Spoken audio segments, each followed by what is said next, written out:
நினைவில் நிற்கும் திருமணப்பட்டு விவாகா தி சென்னை சில்க்ஸ். என்னுடைய அன்பு சகோதரர் விஜயமா அவர்களுடைய நினைவாஞ்சலியாக இங்கே நடத்தி கொண்டிருக்கும் தென்னிந்திய நடிகர் சங்க தலைவர், செயலாளர், பொருளாளர் மேலும் உள்ள அத்தனை உறுப்பினர்களுக்கும் என்னுடைய வணக்கங்களை கூறி,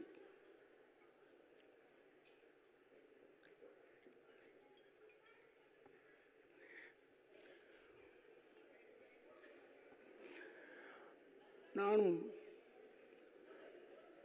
விஜயமா அவர்களை வாகை சந்திரசேகர் தான் நாங்கள் 3 பேரும் ஒன்றா பெங்களூரில் சந்தித்தோம். அப்பொழுது அவங்க தந்தையாருக்கும் குடும்பத்தில் யாரோ ஒருவருக்கு உடல்நிலை சரியில்லை என்றவுடன் வாகையார் அவர்களும் விஜயமா அவர்களும் சென்று விட்டார்கள். ஆனால் நான் மீண்டும் அடுத்த ஷூட்டிங்கில் சந்திப்போம்ப்பான்னு சொல்லிட்டு போயாச்சு. அப்போல்லாம் சார் தான் கூப்பிடுவோம். இப்போ நான் பீச்சில் போய் 4:30 மணிக்கு வாக் போவேன். அப்போ பார்த்தா ஒருத்தர் ஓடி வந்துக்கிட்டே இருப்பார். யாரா இதுன்னு ஒத்து பார்த்தா விஜி. என்ன விஜயமான சர்வசாதாரணமாக சொன்னாப்புல, இல்லைடா எனக்கு படம் இல்லை, அதனால் உடம்பு பார்த்துக்கணும்ல. இதை யார் படம் இல்லைன்னு எவனா சொல்லுவானா? அந்தளவுக்கு ஒரு உயர்ந்தவர் சகோதரர் விஜயமா அவர்கள்.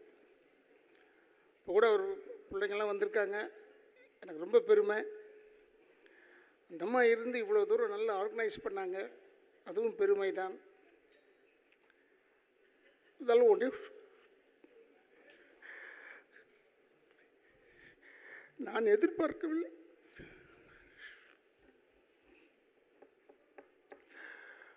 இவ்வளோ சீக்கிரம் போயிடுவான்னு எதிர்பார்க்கல. அதெல்லாம் போய் அவ இருந்து முன்னின்று செய்ய வேண்டியவே எங்களை செய்ய விட்டுட்டான் என்ற கவலை தான். அவன் அப்படிப்பட்டவன், விஜயமா அப்படிப்பட்டவன். எல்லார் மனசுலையும் இருந்தாப்புல. நடிகர் திலகம் சிவாஜி கணேசனுக்கும் விஜயகாந்துக்கும் என்ன சம்பந்தம்? ஆனால் கடைசி வரைக்கும் நின்றவன், கடைசி வரை நின்றவன். யாராலும் நிற்க முடியாது.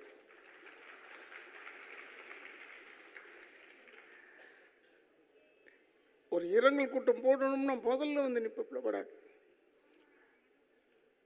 அவர் வந்து இந்த எல்லாருடைய சப்போர்ட்டை வச்சு, சரத்குமார் போன்றவர்கள்லாம் எல்லாரும் சேர்ந்து தான் நாங்கள் உழைச்சோம் கொண்டோங்கன்றதெல்லாம் கரெக்டு.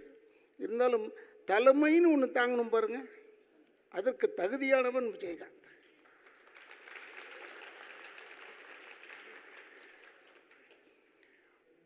சகோதரர் விஜயமா, வாகையார், நானே, எஸ்.எஸ். சந்திரன், பாண்டியன், தியாகு, இந்த 6 பேரும் ஒரு டீமாக இருப்போம்.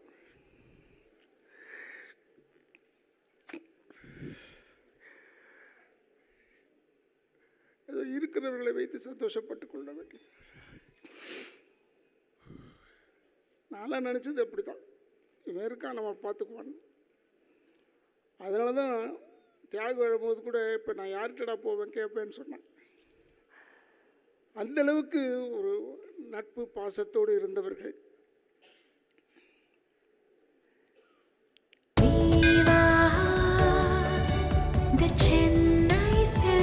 நினைவில் நிற்கும் திருமணப்பட்டு விவாகா தி சென்னை சில்க்ஸ்.